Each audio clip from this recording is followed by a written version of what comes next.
এইতেছে যে বার্সা ফ্যানরা কিছুটা ডিসঅ্যাপয়েন্টেড যে ড্র চলে গেছে পিএসজিতে, বাট ভাই এদিকে তোমরা দেখো ডেকো কি করতেছে। ঠিক আছে, ডেকো আমাদের বার্সা অ্যাথলেটিকের জন্য 4টা সাইনিং এ পর্যন্ত করে ফেলছে, যে 4টা সাইনিংই মোটামুটি বলতে গেলে হালকা একটু যদি আমরা ইমপ্রুভ করতে পারি সেগুলো থেকে আমরা মোটামুটি ফার্স্ট টিমের জন্য কিছু ভালো প্লেয়ার পেতে পারি। ঠিক আছে, নাম্বার 1 যে আসতেছে সে হলো হামজা আব্দুল কারিমি।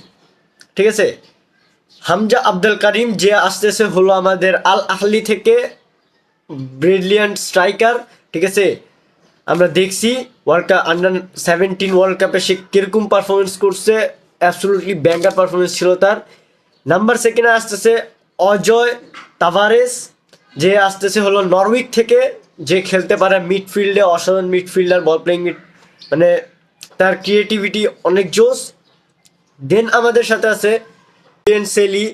ঠিক আছে, যে কিনা ব্রিলিয়ান্ট সেন্টার ব্যাক। ঠিক আছে, মানে বল প্লেইং সেন্টার ব্যাক একটা, আবার মেবি আমি যতটুকু জানি he is left footed centre back, যেটা বর্তমানে বার্সাকে মোস্টলি নিটেড। ঠিক আছে, এবং সে জরওয়েক থেকে আসতেছে।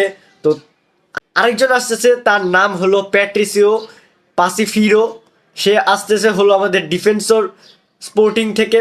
সে আবার লেফট ব্যাক আবার সেন্টার ব্যাক দুইটাই খেলতে পারে, দুই পজিশনে খেলতে পারে। সো লেটস সি আমাদের এই 4টা সাইনিং আমাদের কিরকম প্রভাব দেয়। ঠিক আছে, এবং ড্রয়ের যে অ্যাবসেন্সটা আছে সেটা কি আমরা এই 4টা প্লেয়ার থেকে আমাদের বি টিম থেকে আমরা কি এ টিমে কোনোভাবে কনভার্ট করতে পারি কিনা।